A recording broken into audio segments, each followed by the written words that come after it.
Hello, friends, and welcome to Spirited Movie Companions, a movie podcast from the guys that brought you Bottled and Bond. I am Mike Scott, and I have been watching and enjoying movies since I was a kid in the 1900s, and I've always been interested in the history and the lore behind their creation. So, alongside my friend Charlie, we will be taking a deep dive into movies we choose based on a randomly selected monthly theme. We will also be providing pairings for the movie, which may include other movies, books, music, and, in the spirit of our Bottled and Bond podcast, companion beverages. Today we will be discussing 1964's Failsafe. So make yourself some popcorn, find a comfy seat, and pour your favorite drink while we ponder this question.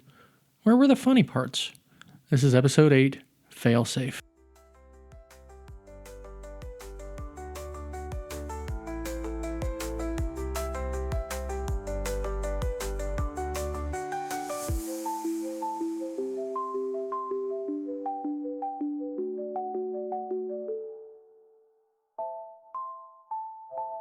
Charlie, welcome.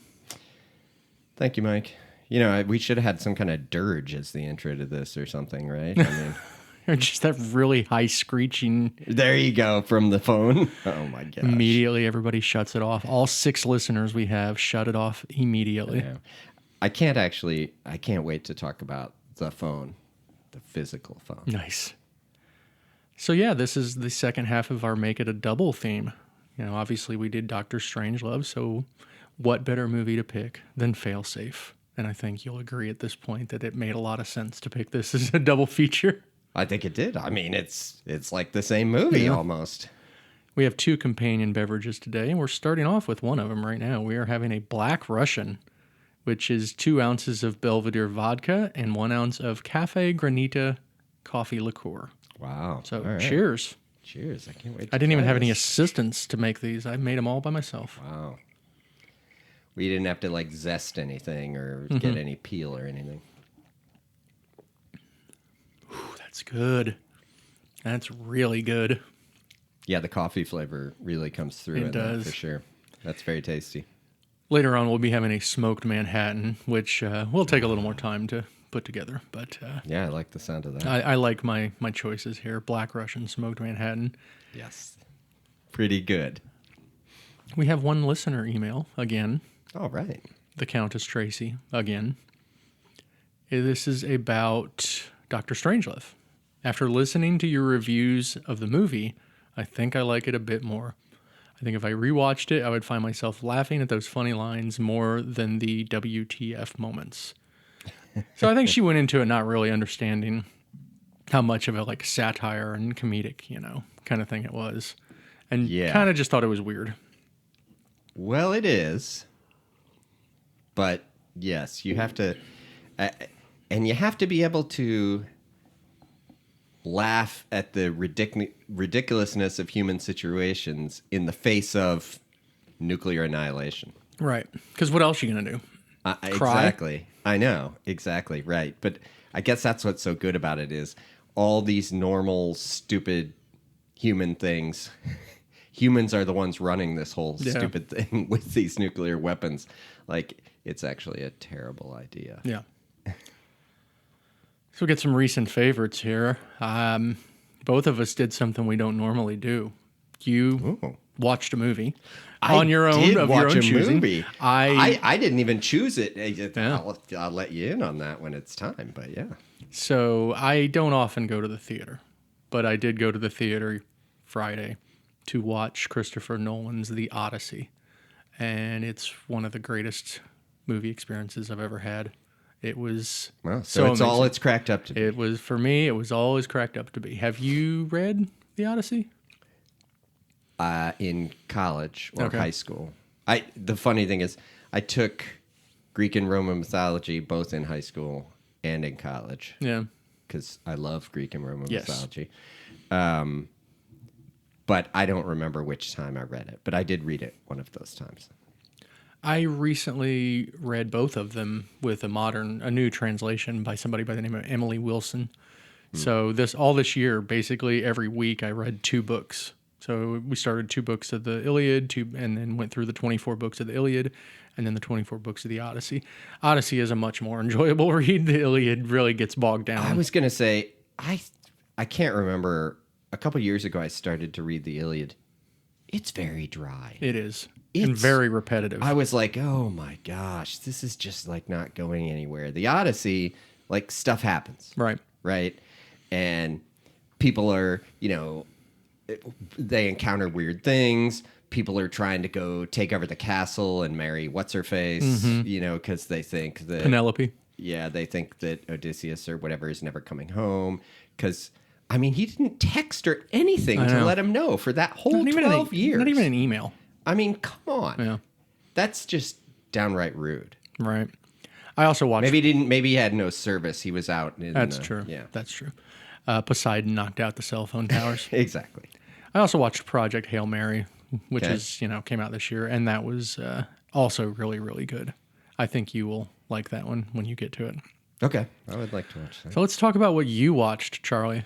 Have our minds blown. I did actually watch two things Oh. because we watched a TV series. We watched all of Margot's Got Money Troubles on Apple TV. Okay. And I thought it was very well done. Of course, almost anything Nick Offerman is in, Yeah. I'm usually pretty happy to see it. And I didn't know who Elle Fanning was. Like Okay. this is, me. Yes. Right. And I also get the impression she's been in a lot of things that probably were not like targeted to my demographic necessarily. But no. No, I mean, maybe when she was younger, she Yeah, had a movie called yeah. Super 8, though. She was in Super 8. Oh, I was thought- she? Well, then I have seen her. Oh, there you go. Okay. But she was probably pretty young. Yes. In any case, it was very well done. Now, I will warn our listeners, there's a massive amount of nudity in this. Wow. Or at least I would call it a massive amount. And the situations are very adult. But I thought it was a very well done series. It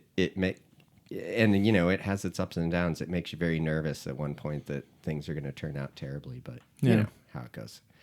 But then my son said the other day, he's like, Dad, I really liked that show about the samurai because we watched Shogun. Mm-hmm. What was that on Hulu or something? I believe that was Hulu, yeah. I think it was Hulu, which it was very good. I Yeah. don't know whether you watched it. I've decided I want to read the book before I watch it. Okay. And the book is gigantic.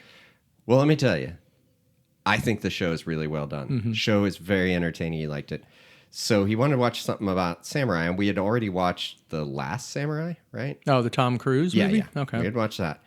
So we watched Seven Samurai. I'm still just blown away that you just Now, went and watched it's a Seven commitment. Samurai. Yeah, it is. It's over 3 hours Over long. 3 hours. It's black and white. It's Japanese.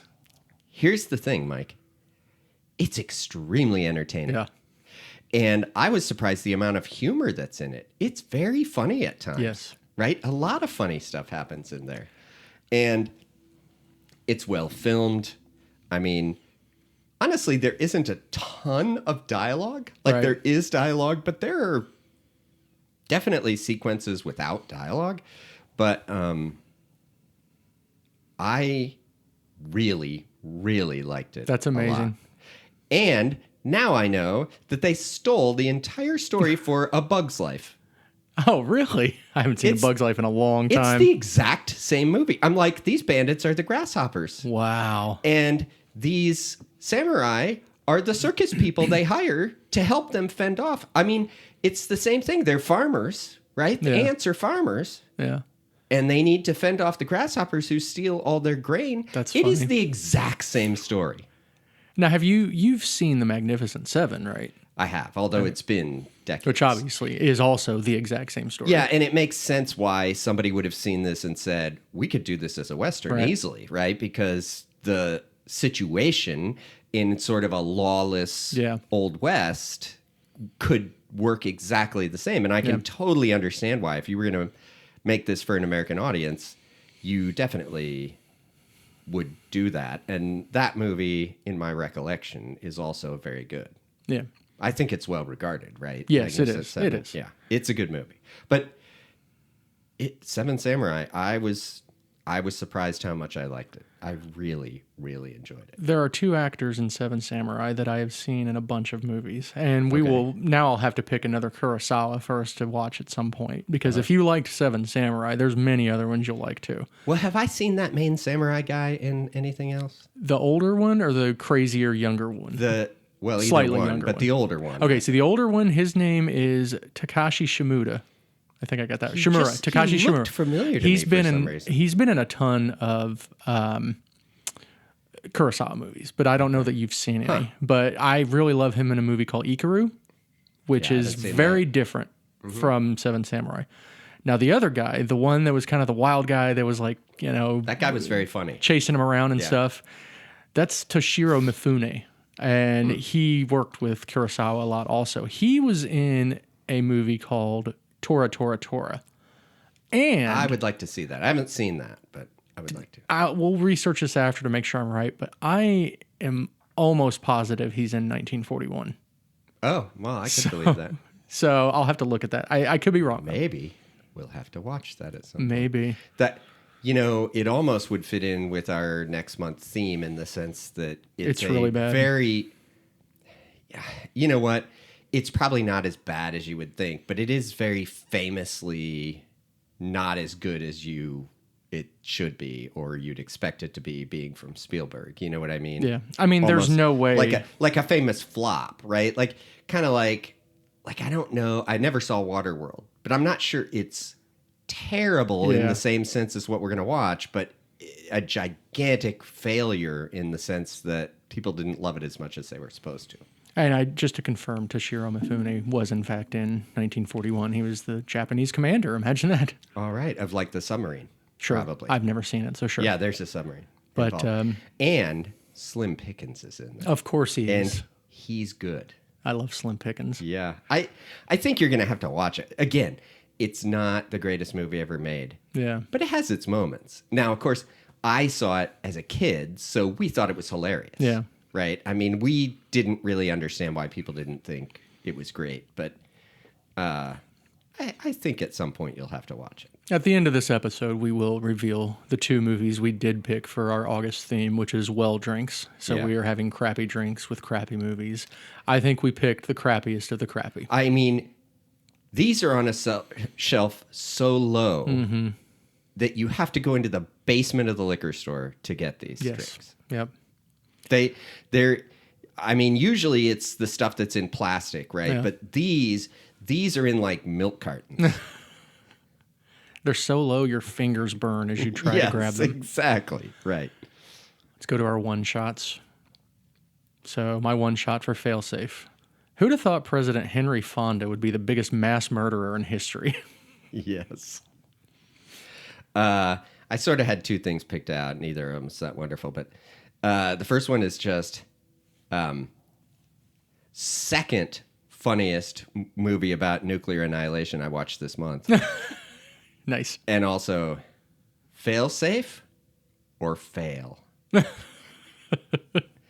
That's good. I like both of those. All right. Well, that's all I could come up with, so I'm glad that worked. Not much background on this one. After the authors of the source material were sued for plagiarism by Stanley Kubrick and Peter George, author of the book Red Alert, the inspiration for Dr. Strangelove, an agreement was eventually made where Columbia Pictures would distribute both movies, with the caveat that Failsafe could not be marketed and would be released well after Dr. Strangelove. Basically, a nail in the coffin for it to be of any success at the box office. Okay, wait. So the guy who wrote the book for Failsafe was sued? Yes, he was sued along with, I think Sidney Lumet was sued. They were both sued by Well, they Stanley have money, Kubrick. right? Yeah. So you might as well sue them too. But obviously the people who made the movie probably just made the movie, not. I don't know if they knew the other guy. I don't know. I mean, I think So- the book part's more interesting. Yeah, in a well, they sense. were sued for the book. So the book Was the Fail book? Safe Yeah. came out like 4 years after Red Alert. Oh, well, And you know. if Failsafe is what the book is about, if that's the plot and everything, then yes, they most certainly. So you're telling me you stole from didn't Red- read both of these books to research did not. this for Nope, us? I couldn't do to that. Why didn't you just ask AI how close the I try plots to of the I books try to are? avoid AI. I try, not always, but I'm with you. Okay. Yeah, I mean, I could see that, right? Yes. If the books are anywhere as close plot-wise, yeah. then yeah, I can see that. Although, in another sense, though, by now, how many books or stories or movies have there been about various accidental ways for nuclear weapons to be used? That, I mean, Right. I don't know. Do love story people sue each other because so many love stories are like, I don't know. Well, like look at even like other movie types like Armageddon and Deep Impact. Those things are, hey, let's both put out a movie about a comet or a meteor hitting the Earth. And Yeah, I know. I don't think there was any litigation with that one, but yeah. So these people settled basically. 'Cause Yes. they just didn't. Yeah. So who knows whether they would have won Right. in that suit? But yeah. So This here's is our why it's good to be a lawyer, because you make money either way. right. Here's our cast: Henry Fonda as the president, Walter Matthau as Professor Grota Shelley, How about that? Dan O'Hurley. They didn't show his roommate though. Oscar, or is he Felix? From The Odd Couple? Yes, I think he's I understood your reference. Yeah. Yes. Dan O'Hurley as Brigadier General Warren A. Black, aka Blackie. Frank Overton as General Bogan. Larry Hagman as Buck. You know what's funny? When we were watching this, I was like, I wonder if Tracy will recognize who this is, because I was gonna, I know him from Dallas, and then Yeah. she's like, I Dream of Jeannie, Yeah, exactly. which I'm sure that was the first thing that came to your mind when you think of Larry Hagman. I do, because I like that show and I've seen it a million times more than I've seen Dallas. But Yeah. of course, I think of him in Dallas too, because he Right. was J.R. Ewing, and who shot him. I mean, I've seen enough episodes of Dallas. Maggie Simpson shot him, right? I think she did, right? Didn't he take her lollipop or something? Something like that. We have Fritz Weaver as Colonel Cascio. We have Edward Binns as Congressman Raskob. And that is Boss Hogg from the Dukes of Hazzard. Yes. I was going to try and work in some Boss Hogg thing about Nice. those Duke boys getting away with this. Well, when we take our nuclear drink break, plot. we'll take our drink break and hop in the General Lee, and we'll freeze frame the Exactly. podcast. Then we have Dom DeLuise as Sergeant Collins. How Just about random. that? Yeah. Young Dom DeLuise. This was directed by Sidney Lumet. Also directed 12 Angry Men, Dog Day Afternoon, Network, Serpico, and The Wiz, amongst many others. You've only The seen 12. Wiz? Yes, he directed The Wiz. That is not like the other ones. No. At all. I have seen 12 Angry Men. What else? I've seen at least parts of The Wiz. Okay. What were they? I've not seen Network. Dog Day Afternoon. Dog Day Afternoon. I think I've seen Network, although it would have been a long time ago. But Serpico. No. Serpico's pretty good. Yeah, I wouldn't mind seeing that. Screenplay by Walter Bernstein, based on the book Failsafe by Eugene Burdick and Harvey Wheeler. Eugene Burdick also co-wrote this was a hugely successful book called The Ugly American that came Really? out a few years before. Yeah. This was released October 7th, 1964. The budget was $1.2 million, which is $12.9 million today. I could not find any box office about this, other than to Interesting. say it was a complete failure at the box office. I would imagine it had a lot going against it. Yeah. Host history. I probably watched this about 3-4 years ago for the first time. Got the Criterion Blu-ray for it, which I was a little disappointed with the Criterion Blu-ray. There wasn't a lot of bonus features on it, so couldn't get a Yeah, ton that's of supposed to be the whole point of that. I know, thing. I couldn't get a ton of background or anything, although it did have a director's commentary with Sidney Lumet, and he's pretty awesome, so that was cool. And then this is your first time watching it, obviously, right? It is. We'll go to the scene summaries. Start in New York City, 5:30 a.m. A bull enters a ring as a man in the crowd has a breakdown while the bull is killed. It turns out to be a nightmare that Brigadier General Warren Black was having. After chatting with his wife, the scene shifts to Black flying away in a plane. Okay, I wrote down. They've really improved dream sequences over the years from this time. Definitely improved dream sequences. Not a big fan of the visuals. Nah, I don't know. It wasn't my favorite part of the movie. I in general, I think the movie was extremely well acted, but some of the various things like that and some of the effects Yeah. I thought were a little bit subpar. Yeah, I mean, even with compared to we're going to do a lot of comparing to Doctor Yeah, I know. Strangelove. The plane scenes. The and pictures stuff. of the planes were super lame. Yeah, they were all like public domain. They couldn't get any assistance Right, from and the so it government. was just the same picture over and over Yes. again, it seemed like. And yeah. Yeah, Charlie arrived here today in a jet airplane 5 times. He came in exactly the same way 5 I times know, to get here. exactly, right. We now shift to Washington, D.C. at 5:30 a.m. In some posh parlor with a bunch of party guests, Professor Grotescelli, a political scientist, argues with Foster, a guy named Foster, over acceptable death tolls in war. He predicts the biggest groups of survivors will be convicts and file clerks because they would be in fireproof rooms. As the partygoers leave, the professor discovers Ilsa Wolf in his car. Driving her home in his car that seats about 20, the professor chats with Ilsa. Wow. They eventually stop, and Grotescelli analyzes Wolf's character. This scene, after they left the party, seemed completely unnecessary. Them in the car. I didn't see any point for that scene, really. Other than for him to smack her in the face, apparently. Here's my insight. What's up with the hot lady? Yeah. I didn't understand what was going on in that scene. What car was that, by the way? Did you catch oh my what gosh, car I it was? didn't look up. Because you told me you Hang on. had a lot of car info I on did. this All one. right, give me a sec. I'll let you look it up. I'll get back, yeah. So we'll to- talk about the, Professor Grotescelli's, like I said, Walter Matthau. I best know him from, of course, Grumpy Old Men, I mean, fantastic. Dennis the movie. Menace, and the Bad News Bears. Guess how old Walter Matthau was during this movie? 44 years old. Okay. So I am now older than Walter Matthau was in Failsafe. But he looked exactly the same in every movie I ever saw him in. He always looked the same. I mean, I don't know. He always looked old, I feel like. The character was patterned after a guy by the name of Herman Kahn, who wrote a book saying an atomic war was survivable.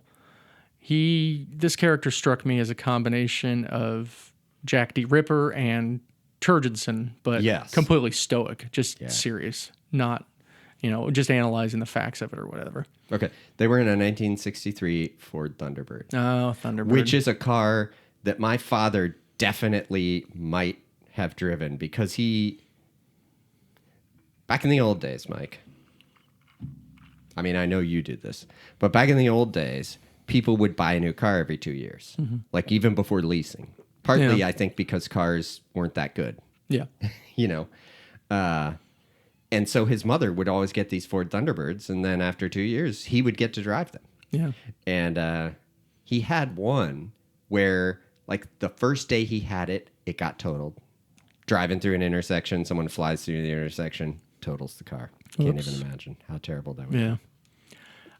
That car was gigantic, though. I cannot believe how humongous. It looked like it was like 20 feet long.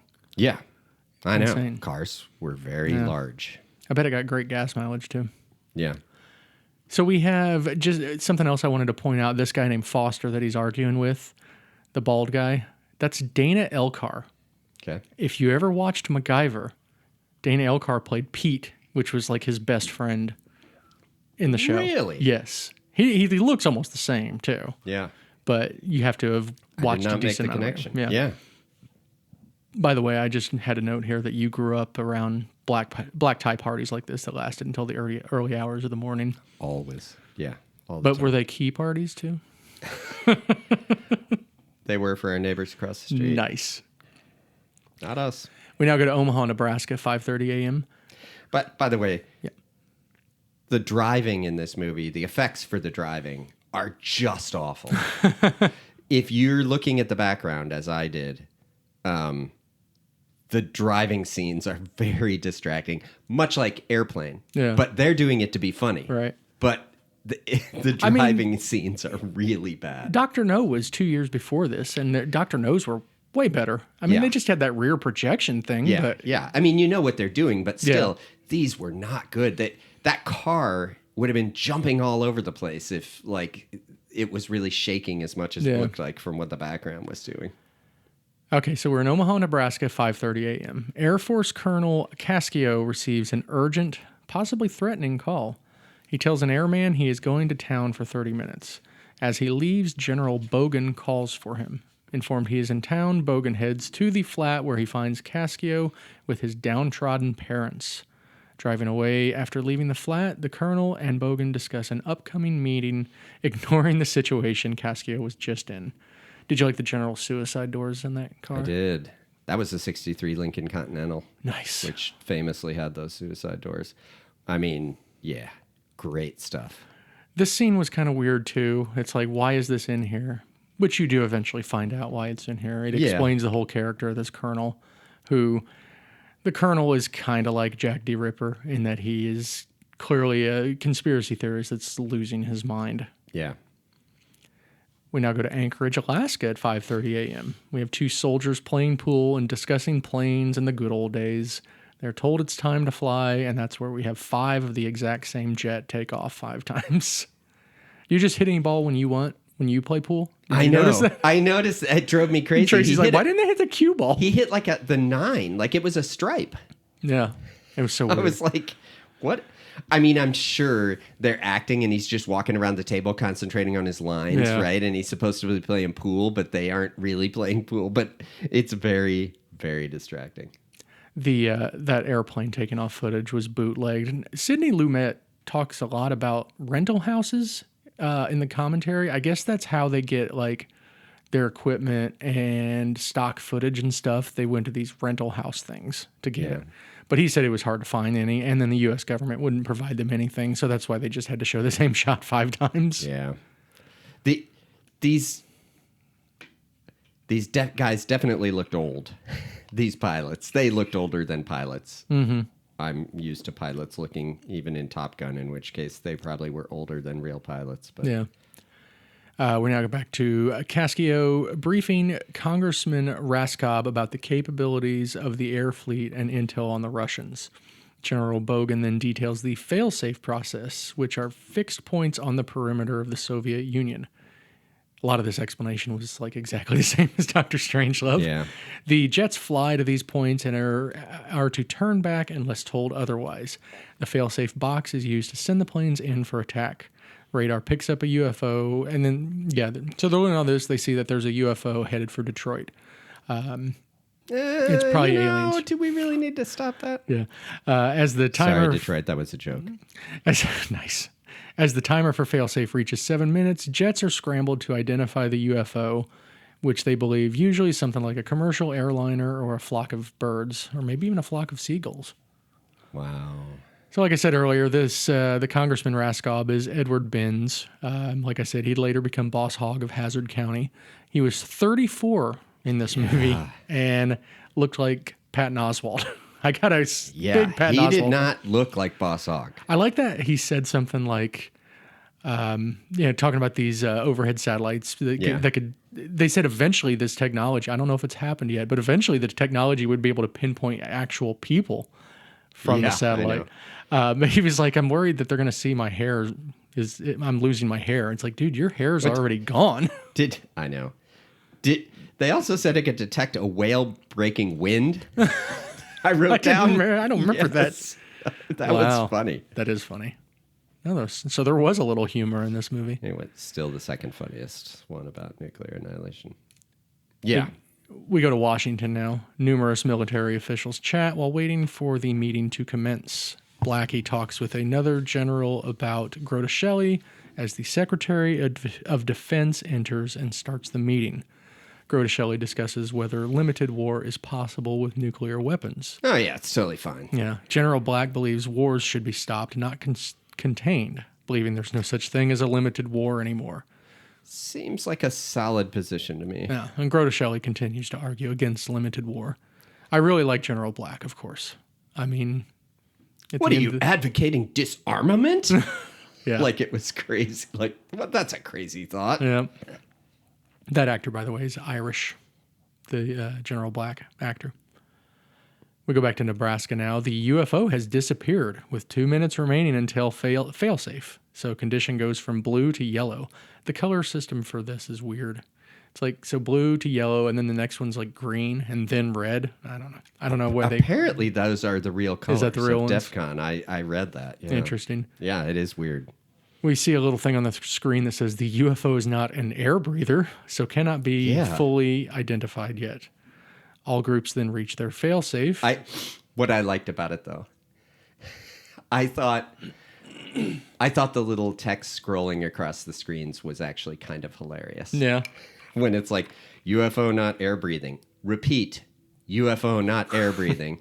But like, why doesn't somebody say something? Right. But I guess they're showing. I guess at that time, like that technology would have been amazing. Like words going across the screen from a computer that's detecting it. Yeah, because I mean, at this point, computers were probably the size of a whale. Yeah, right, exactly. Oh, rooms full of whales. Yeah. The all groups reach failsafe and condition green is ordered. Finally, it is confirmed the UFO is a commercial airliner that suffered power failure. All planes are ordered back to normal patrols as we cut briefly to two pilots chatting in the air. Back at the So power failure, if it's not an air breather, so are all the people dead? Nobody seems too concerned about this thing. I don't know exactly what happened with that plane, but it sounded like the plane was fine. I guess it becomes a After the secondary power came back concern. on. Yeah. Back at the command center, a malfunctioning piece of tech is repaired. The fault indicator. No. So now we're up in the air. The pilots then receive a code from the failsafe box. They try to contact Nebraska, but cannot get through. They get a CAP 811. That's right. In case you were wondering. So they try authenticating the code on a second channel. The order is confirmed, so the pilots open their top secret envelopes, which have the same code from the screen. They open their operational orders, which instruct them to attack Moscow. We briefly go back to the command center in Nebraska, where the civilian notices a bomber is heading into Russia. Okay. These envelopes were far less funny than the envelopes in Doctor Strangelove, I have to say. So now ordering in the fighters. Grotescelli continues to yammer on about modern warfare as the others in the room see the bomber heading for Russia. Back in Nebraska, Bogan asks for the president. Here we meet Buck, the translator, at the White House, getting cleared by the Secret Service, and then he meets with the president. Like I said, Buck is played by Larry Hagman, best known for J.R. Ewing on Dallas and whatever his name was in I Dream of Jeannie. And Henry Fonda is the president. I'd vote for him, despite this movie.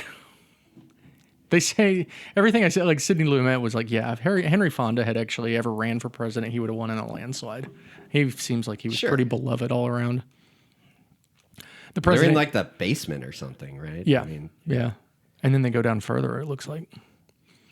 The president gets the call coordinated as he chats with Buck, hoping his translation services won't be needed. Bogan informs the president of the situation with the missing jet, believes it's possible the Russians jammed signals so that the jet cannot communicate with command. If unable to communicate, fighter jets would be sent to signal the bomber to turn back.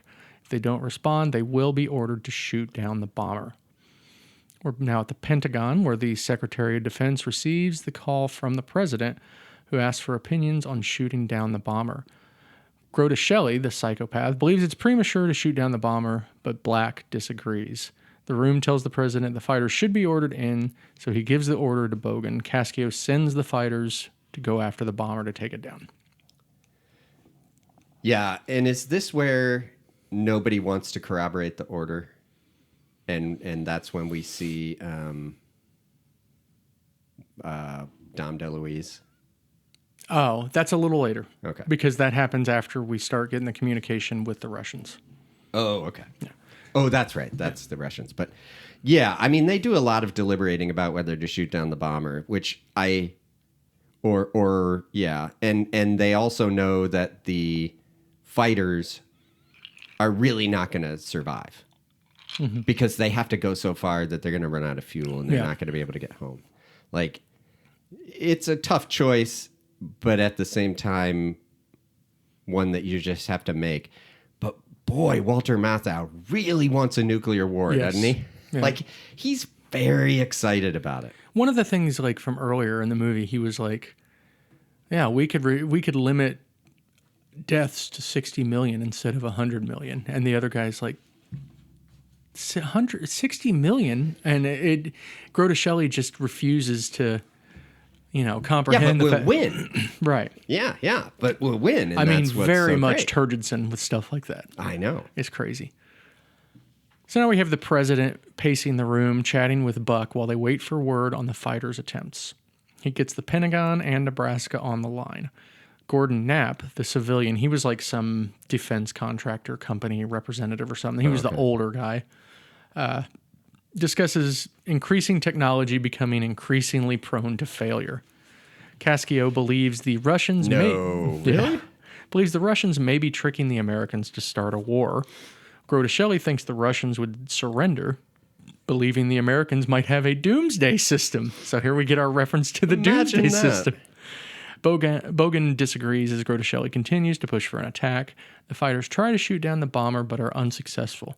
Black informs the president that 1 or 2 bombers will get through to Moscow, so the president decides it's time to call the Soviet premier. I mean, it's like the same conversation. I know. Except Surgensen's so excited about it getting through. But yeah, I enjoyed how to get the Russian positions, they read a tape that came out of some machine, like a paper tape that came out, and he's reading. They have the fancy screen with the words on it, but then to get Russian positions, he's reading a paper tape. It was nice that the Soviet premier wasn't like busy with a woman or something, and I know, and wasn't upset that the president never just calls him to say hello anymore. Except this phone call is much less entertaining than the other one. The president does talk to Buck and tell him to be very analytical of the premier's speech as he's translating. You know, he wants what's not being heard through the language. Nuances, instead of just the words. And they bring in the most awesome telephone that's ever been in a movie. Here we go. It's huge. Now, the first time you watched this, didn't you think part of that phone looked like it could have been a video screen? Like there's a round part of it that looks like it's going to be a video screen and doesn't turn out to be. Apparently it's some kind of phone. I read this. I'm sure I'm going to get it wrong. They use for like when they're like people who do explosives. Okay. High explosives and blow stuff up. Like it's some kind of special phone that they use to probably talk to the people to decide if it's okay to blow this thing up that you're blowing up or whatever. But that phone was super awesome and unnecessarily gigantic and made of metal and everything, which I just loved. Nice. But then it had the little headset coming off the side for Larry Hagman to use. Right. So we have the president calling the premier now, informing him of the situation. After a lengthy back and forth, the president agrees that the Russians need to shoot down the bombers, but that at least one plane will likely get through any defenses. I'll just say it now. Henry Fonda, his performance in this entire movie is unparalleled. I think he is so freaking good. He's good at this that he didn't even get nominated for an Oscar for it, which is just crazy to me. Yeah. It is a hard thing to order men to their death. Yeah. I would hope so. For some people. Yeah. For other people, it seems terribly easy to do. Back on the bomber, the lead pilot orders the other bombers to spread out as they enter Soviet airspace. Yeah. Command watches as the Russians fire upon the bombers. Looked very much like a video game in that scene. Yeah, it did. You got the little decoy things coming out, and then you got all the Russian rockets aiming towards them and missing and stuff. And I mean, apparently that board was all, handmade, and there were lights behind it and all these kind of things. I mean, they did a reasonably good job, although I just want to say this war room has nothing on the war room. Well, that's what happens when you don't have a James Bond, veteran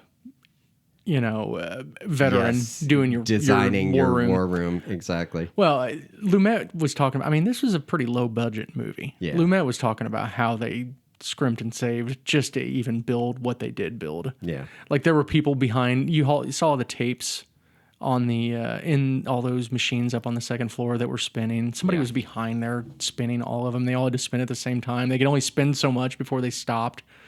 So really bare bones, budget. The premier informs the president only one bomber has been shot down so far due to the effectiveness of the American masking devices. It is revealed here that the Russians' jamming device prevented communication with the bombers. So that's what started this whole situation. That and the malfunction that we had. Yeah. The Americans had. You'd think a jamming device wouldn't cause someone to read the exact code for nuclear war, but, Yeah. I get it. To make the plot work, there had to be some culpability on the Russian side, right? It'd be like jumping off a building and then jumping into the exact spot where you're supposed to land in order to survive. Exactly. I'm still kind of traumatized by the suicide aspect of that. I feel like you'd have lifelong trauma Yeah. from trying to commit suicide by jumping off a building. For our 5 listeners that, may have missed that episode, we were referring to the episode that we released on my birthday a few days ago called The Game. Yeah. The president asks the premier to eliminate the jamming and tells Bogan to patch him through to the bomber squad. He orders the bombers to turn back, but Grady, the squad leader, cannot accept the order. And now we're getting even more into like the same kind of stuff as Doctor Strange. No, I know, right? There's a reason that he won't accept it. And yeah, I mean, eventually it gets really dark when they get his wife. My gosh. Back on the phone with the premier, the president tells him he needs to get out of Moscow. He again offers to help the Russians shoot down the bombers. Crotisheli insists it's time to send a first strike to minimize casualties. So because we messed up, now let's just go all out and just bomb the hell out of Russia. Well, I mean, it's the same thing, same Yes. argument Turgidson makes, which is we can't stop it, so let's just defeat him. We got him right now. Look, I'm not saying we're not going to get our hair a little mussed up. Exactly. Black continues to push back against Crotisheli. The president asks for an open line with various Russian contacts. He discusses the sacrifice of Abraham with General Black and orders him to Andrews Air Force Base, asking him if his family is in New York. Bogan opens a channel with the Russians as the president informs everyone of the orders he is about to give are as commander-in-chief. Yeah. He orders Americans to fully cooperate with the Russians in figuring out how to shoot down the remaining bombers. At this point, Cascio cracks, so he's not able to provide the intel to the Russians because he's lost his mind. So Bogan has Dom DeLuise provide intel on how to detonate the nuclear warhead. Dom DeLuise in the great movie History of the World, Part 1, as Julius Caesar. Back in the air, Grady continues the mission, flies low to avoid the radar. Cascio tells Bogan he thinks this is a trap and that America needs to attack. He cuts the line with the Russians, slams the phone over Bogan's head, and tries to take command of the room, but is quickly arrested while having a total breakdown. Bogan regains control. And this is where Cascio basically is blaming Bogan because he saw him with his clearly destitute, struggling parents, and he was so embarrassed by it. Yeah. I forgot. That was wild. That was a weird scene. But yes, he does have compassion for him. One thing, did you like the quote? Those who can survive are the only ones worth surviving. Yeah. Okay, nice. But also when the president starts to give his speech about what they're going to do, a guy's head pops up in the scene. And I just started laughing for some reason because I don't know why. I just thought it was so funny. But in the foreground of the scene, a guy stands up oh, we have to make this dramatic. This guy's going to stand up and take notice because the president's giving a speech. Nice. It was really, really good. We now have the last part of the movie called One Last Gasp. I kind of named some of these on my own. Yeah. The premier patches into the president again, this time with the U.S. and Russian ambassadors. They begin to discuss what will happen if the bombers cannot be shot down, beginning with what the bomb detonation will sound like. He also tells everyone that if Moscow is hit, a nuclear bomb will be dropped on New York City with the Empire State Building as ground zero. I can think of no better time for us to stop and have our smoked Manhattan. I mean, I guess we could do it at the very end, but then we got to sit I think this is fine. Yeah, so we're going to take a quick break, and we're going to get our smoked Manhattan. All right.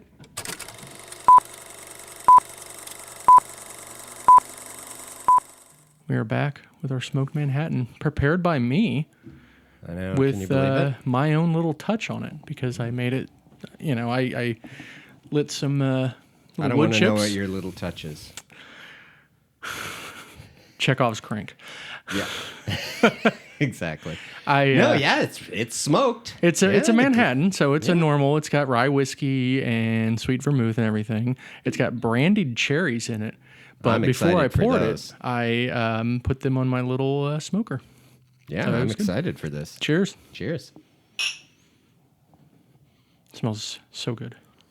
That's good. It's good stuff. Yeah, that is good. Went with a I bullet rye. Okay. Yeah, I like the rye. I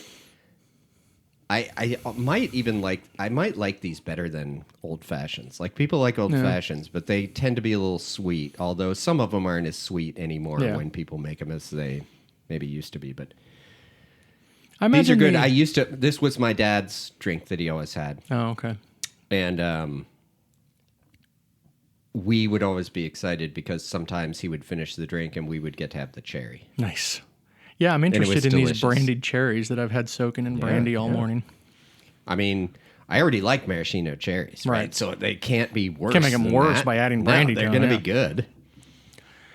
So Grady is informed there are only 2 bombers left now, instructing the other bomber to take care of the fighters. The other bomber, the 6th bomber, is a decoy that doesn't actually have any weapons on it.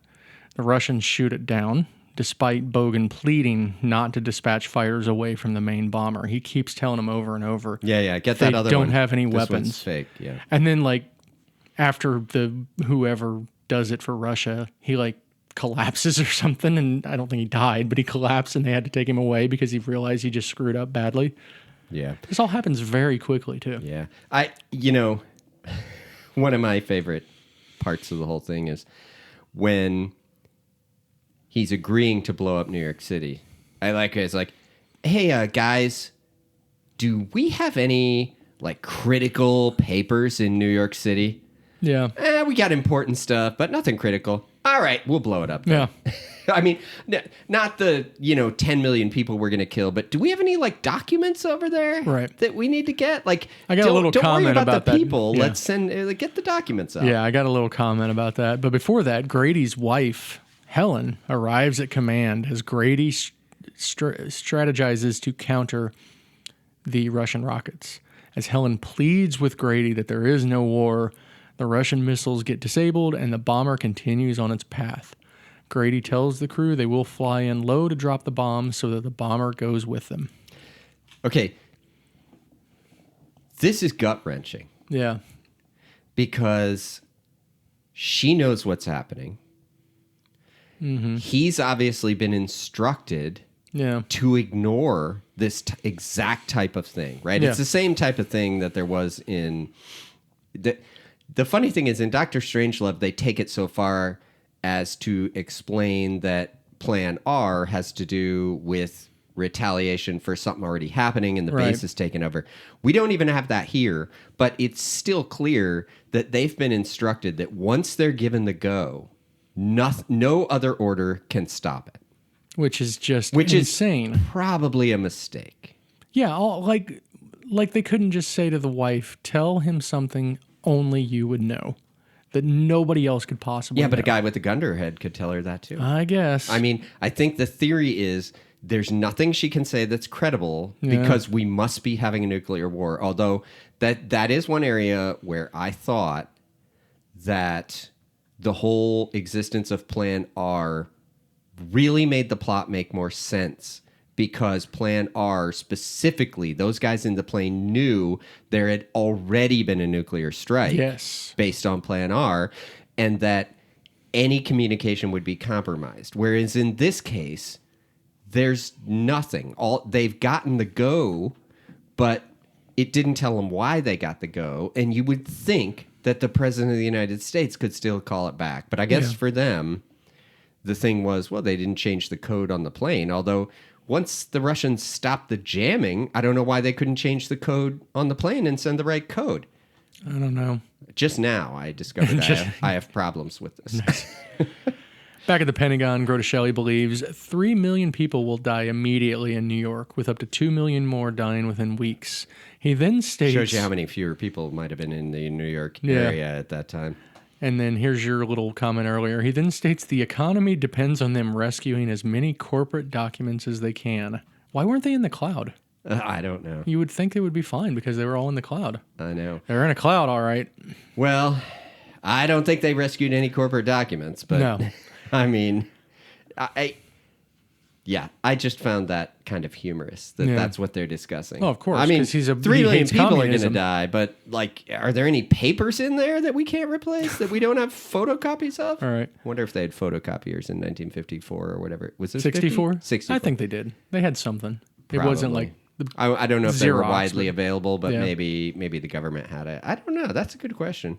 We'll put that in the errors next time. Yeah. We'll look up like when the photocopier / Xerox machine was invented. So then we have our nice lighthearted moment of the president chatting with Buck about being a translator and then talking about the weather. I know. I loved the weather talk. I'm like, Supposed to clear up later. I assume this was a conscious choice to show that he just had to make this serious decision, but still, like, we're Yeah. just normal human beings Yeah. and stuff. But I think, in a way, in Doctor Strangelove, these things are more effective because of the humor, Yeah. right? Like, but anyway, yeah. So the premier calls the president, informing him there is little chance the bomber can be shot down. The president says no one is to blame, the premier says no one is to blame, but the president disagrees, saying No they are human being both- did wrong, Yeah. he said. saying they are both to blame. Well, I mean, I get what he's saying, and that's almost the scariest part. Every single person did exactly what they were trained to do. Mm-hmm. Right? The people who did something wrong did it so long ago Right. when they put all of this into place that it's like everyone in this exact situation did the exact thing they were trained Yeah. to do. And that, of course, is what's scary about it, is that guy on the plane didn't listen to his wife. Right. He was obviously racked with like guilt Yeah. or just tortured by the fact that he wanted to believe his wife and he didn't even talk back to her and Right. everything, right? I mean, he did not want to do what he was ordered to do. Yeah. Before I say this next part, I should go back just a little bit because the president was talking about when he's ordering or when the bombs hit Moscow that you're going to hear this high-pitched squealing noise that is the phones melting. Yeah. So he's now talking to the American ambassador in Russia. And the American ambassador is saying to the president that he can hear explosions. Then there is a loud screeching noise. So we know at that point the bombs were dropped and Moscow is destroyed. Yeah, just for the record, he could have said, just leave the phone off the hook, go down in the basement or in the bomb shelter of the embassy or whatever. But instead, he's like, yeah, no, you got to stand right there holding the phone. And when you are killed, Yeah. we'll know. Well, that it I happened." think that he was- could have just left the phone off the hook. I mean, he could have, but that's kind of what the Russian premier was saying at first. He was like, so you're going to sacrifice one person for, 3 million Russians or whatever? Because that was the Yeah, thing, is that he I was know. going to sacrifice the ambassador, before he's like, no, we're also going to nuke Manhattan. Black is then ordered to drop bombs on New York. Black orders his crew to have nothing to do Blackie. with the dropping of the bombs, and he will Yeah. do it himself. We have like 9 or 10 shots of various people all around New York just having fun or doing whatever. The camera then pans over the Empire State Building, and then we have still shots of all of those people having all that fun, and they all just freeze frame. I assume that means they were blown up. As the credits roll, we get the high-pitched wailing. So yes. Does Manhattan- Blackie kill himself? Does he take cyanide? Okay, I think see, he takes I cyanide, don't know what right? that was, and I don't know if he actually did anything. I think he don't- takes cyanide. Is that what you think it was? He just killed his wife and blew up Manhattan. Yeah. I think he takes cyanide. Okay, that's Which- interesting. We would appreciate if I- anybody would write in with their thoughts on that Yeah, particular. I part. don't blame him.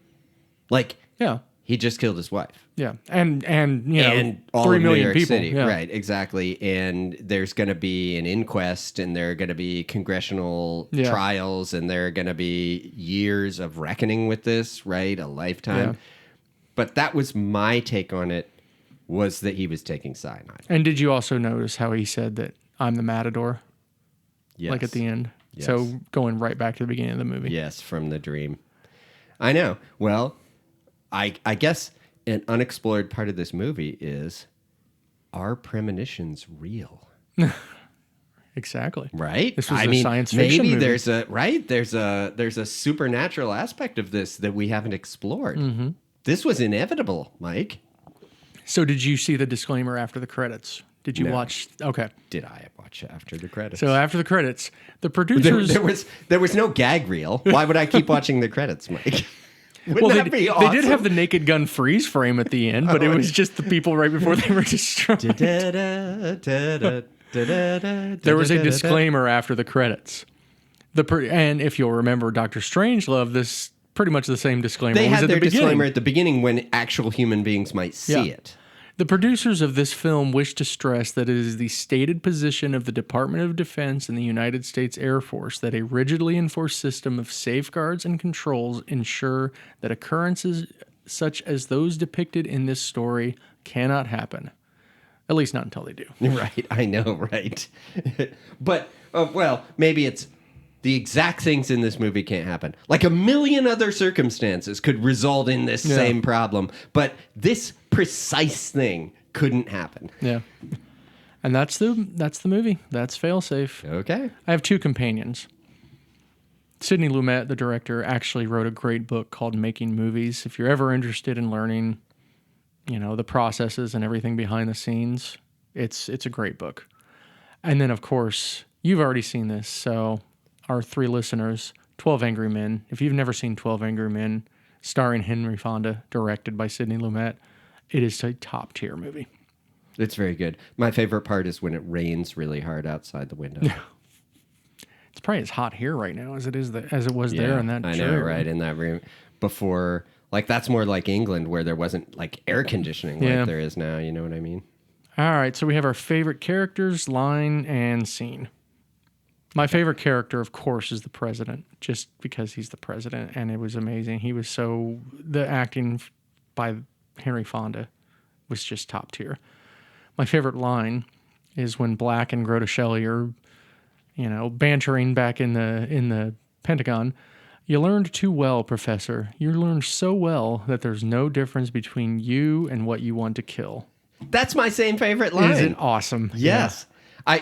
I mean, I did like the one that I read earlier, whatever that was, about those. It was between that and those who can survive are the only ones worth surviving. Yeah.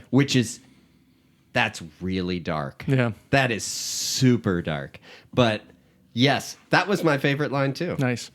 My favorite scene, the freeze frame stuff at the end. It's just chilling because that means it's happening and they're bombing the city. It is. But my favorite scene is really, and it's hard to pick one scene, but I really did like the Henry Fonda, Larry Hagman scenes where he's talking to the Russian premier. Yeah. I thought those were well done. The dialogue was good between him and the Russian premier. I liked the kind of, Larry Hagman is like some guy who's new on the job, basically, it seems like, right? Like he became a Russian translator. He's never really had to do much. He's never met the president of the United States. And he's thrown in to talk to the premier of Russia about an imminent nuclear attack. Yeah. Like, can you even imagine? Larry Hagman was so good. He was good. Yeah. Let's do our final thoughts and rating. And Do we have to pick a favorite character? Isn't that one of your things? yeah. Sorry. What was your favorite character? Sorry. You said what your line and scene were, but you didn't say your character. I'm going to pick Hagman just because he's not. Buck, Henry Fonda is great, but I thought Larry Hagman was really He did do good. a really good job. He did a great job. We're going to do final thoughts and rating, and you're also going to tell me your ranking of our two double feature movies, which one you would actually rank higher. Okay. So we'll start with you. What's your final thoughts and your rating? I liked it. Okay. I probably liked it more than I expected to. Part of it was the acting is top notch. Like I said, the special effects are distractingly bad in places. So I'm going to give it a 4. I liked it. Okay. I liked it, but it's not Doctor Strangelove. So clearly Doctor Just Strangelove's isn't. ranked higher for you. Doctor Strangelove is just Yeah. a masterpiece and perfect in almost every way. So first time I watched this, I was pretty blown away by this. I had seen Doctor Strangelove first a couple times, and up until us recently doing it and me kind of deep diving in it, I thought highly of Doctor Strangelove, but not 5 stars. But then by the time we recorded, I was like, yeah, I have to give it 5 stars for everything that it does. This movie, right out of the gate, I gave it 5 stars the first time I watched it. I said that I didn't think there was anything that could compare with 12 Angry Men by Sidney Lumet, and I was wrong. And I loved this movie, and I will continue to give this 5 stars because for me, it is the acting. Oh, the acting is very good. Yeah, Fonda Matthau.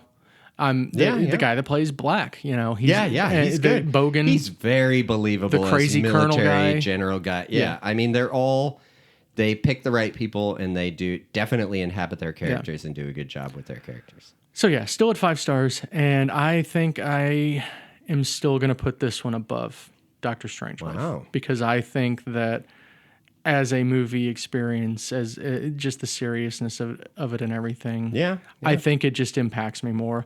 But that being said, I actually really love Doctor Strangelove now, and I will continue to watch that one. I will probably watch Doctor Strangelove more in the future than I will Failsafe. Well, it's a high bar for me because I've always loved Doctor Strangelove, as you know, right? Like, it's just one of my favorites, and I've always liked it. And to me, you know me, kind of, I love ridiculous situations. Yeah. Like, that are real life situations. Right. And I almost find real life ridiculous situations more entertaining than just outright comedy, right? Like Three's Company, right? Yeah. You know what I mean? But so that is right in my wheelhouse. I think the big thing for this is very good. I liked it. I think the big thing for me with Doctor Strangelove is still like, I feel like it should have just ended with him riding the bomb down. And then maybe just showing everything blowing up, and then they say, we'll meet again. The stuff after that, I feel like it drags a little bit, and Strangelove himself, like, he really starts to bother me. Yeah, that is not my favorite part of the And movie. that's clearly Peter Sellers being Peter Sellers. It is. And for that reason, they probably wanted to throw it in. Yeah. And I will say, you know, if they could have worked in the joke about going to underground and having all the women, right? That joke was worthwhile. Mm-hmm. That whole joke about we should all go underground and just do that procreate with a before bunch Russia of women. actually blows up. Yeah, they could have been discussing that ahead of time, and it would have just been a little better because it's funny. Yeah. But yes, I agree with you that scene, I could have had it be much shorter and more to the point, but I still love that movie. Yeah.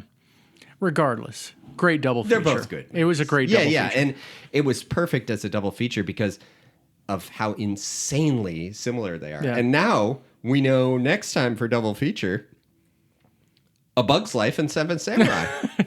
We already have it ready to go. Insane double feature. Isn't that? Yes. I'm telling you, it's the same That's movie. so funny. Obviously, Bug's Life. They 100% took Seven Samurai. We'll call a month Triple Sec, and we'll do Seven There you Samurai, Magnificent Seven, and A Bug's Life. I'll do that. I mean, I like Bug's Life, right? That's a good movie. What did your wife think about this movie? So, yeah, that's the interesting thing because you had made comments. I did. About how bored she was going to be by it, I think, or whatever. Now, part of it is, I mean, I think she liked it. Mm-hmm. And I think part of it was the acting's so good that it's hard not to like, right? Especially Henry Fonda. Yeah. I mean, he's good as the president. He's just plain good. And so she liked it. And in fact, the thing she said, because she had not watched Doctor Strangelove with me, and I bet she hasn't seen that for 20-some years or something. And she's like, well, now I almost wish I kind of watched Doctor Strangelove with you because, you know, I liked this movie and I kind of want to see.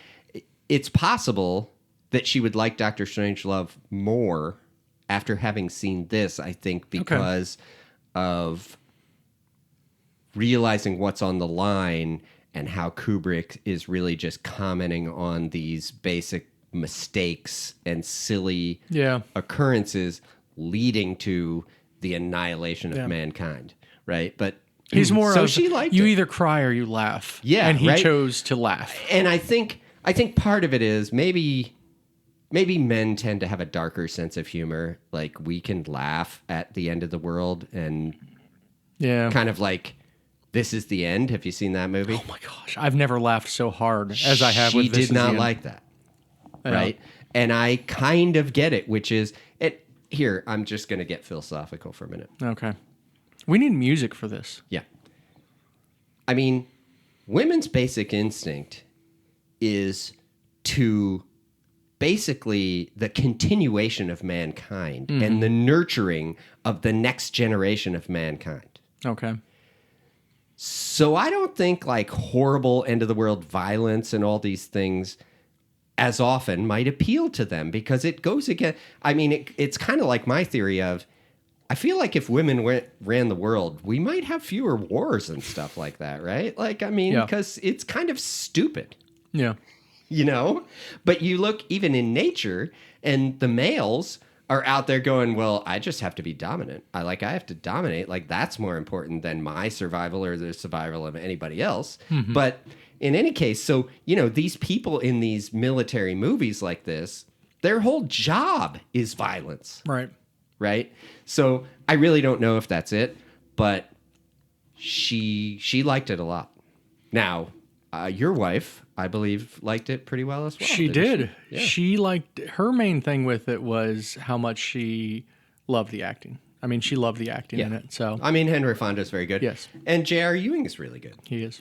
He's I love he's that you very just good. kind of bounce between their names, their character name in this movie, Right. or the random other character name. We I know. both do that. I and think- it's great. I think Major Nelson is J.R. Ewing. Major Nelson and Major Healy are in I Dream of Jeannie. Okay. Major Healy is the other guy. I don't know. Oh no, I've barely he's the seen guy, I Dream of Jeannie. Oh no, but you know him because he's the guy in the Bob Newhart show. The Oh, hi, Bob. pilot. Yeah. Oh, hi, no, Bob. No. He's the neighbor who's the pilot. Yeah. He's the one that says, "Oh, hi, yeah, Bob." yeah. I And- know who you're talking about. Yeah. Yeah, what is that guy's name? I forget. can't remember. But I've yeah, watched it's some that Newhart. same guy. Yeah. He's Major Healy, and Major Nelson is J.R. Ewing. Well, I just think Tom Joad as president is phenomenal in this. So there, I did one too. There you go. Charlie's Very never good. seen Grapes of Wrath, so that'll be on our list someday. Have you ever read Grapes of I Wrath? have read Grapes of Wrath. I loved it. Yeah. It's very bleak. Yeah. It's very bleak. Have you read And East of Eden? I love East of Eden. It's hard to choose between those two. I think I like it better. Yeah. But they're both very, very Yes. good. And they're both sort of bleak in their own way, although I thought East of Eden had a little more like story going on instead of just one horrible incident after another that the Grapes of Wrath was. Right. It's good because of that. East of Eden had a little more story and Yes. things happening and stuff like that. But they're both fantastic in their own way. But yes, I haven't seen the movie, but I would like to see it. Yeah. You know, there's an East of Eden movie too. Is there really? Starring James Dean. Really? Yeah. I've never seen a movie with James Dean in it. I don't. I mean, he only did 3, so Oh, I okay. understand. Well, there but you go. I've only seen Rebel Without a Cause, and Rebel Without a Cause is really good. Is it? His acting is amazing, and he's a Hoosier, so Yeah, of true. course I love a I Hoosier. should see that, right?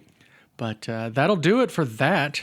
Okay. The last thing we have to do is discuss yeah, our August theme, Here we go. which is well drinks. We have picked our movies. We noted how deep the well is for Yep. this one. I think we picked some all timers. Maybe. Yep. So Charlie's movie is going first.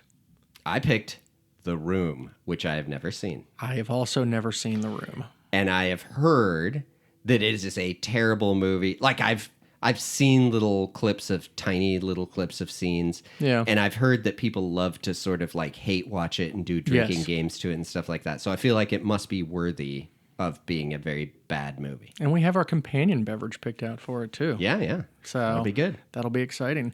My pick, equally bad, but I have a lot of history with this movie. So you guys are going to get to hear a lot about why I picked this. We are doing Troll 2. Not Troll 1, Troll 2. Is this with the little dolls with the spiky hair? Sure. Wait. Oh, yeah. Yeah, we're actually doing Troll 2 starring Zoe Deschanel. Yeah. No, this is from I think it's 1990. Okay. And I have a long history with this movie. Now, is it supposed to be like a horror movie? Yes, Okay. it is a horror Okay. movie. It is supposed to be a but horror it's movie. so About a troll. ridiculously stupid that you just laugh at how bad it is. It's awesome. I cannot wait. I'm just- actually kind of excited Yeah. to watch both of these. And we're also going to watch these together. Yeah. We're gonna have screenings for these. I think they some of our deserve to be loyal watched with people supporters you can may laugh with. Yeah, some of our Yeah. loyal supporters may be joining us for this. Well, bad movies, it's interesting. Bad movies, I think, are particularly fun to watch with other people Mm-hmm. because you can laugh at them together. Well, it's like when we watched Casino Royale 67 Yes. around Christmas time with I mean, if we with watched friends. that alone, we might have thought it was great. I highly doubt that. I think you might be right. But yeah, so Troll 2.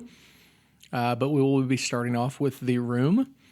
And there may be a little bonus episode in August, too. Ooh, I can't wait to find out. That's a surprise for a certain listener of ours. Wait, I can wait to find out because that means there's more work for me. Work Yep. meaning watching a movie. You have to spend- It's really difficult to watch a movie. You have to spend 90 minutes watching something you've seen probably at least 10 times. But we won't say which movie because it's going I to be have a a surprise. feeling it might be a movie that I like to watch. Yeah.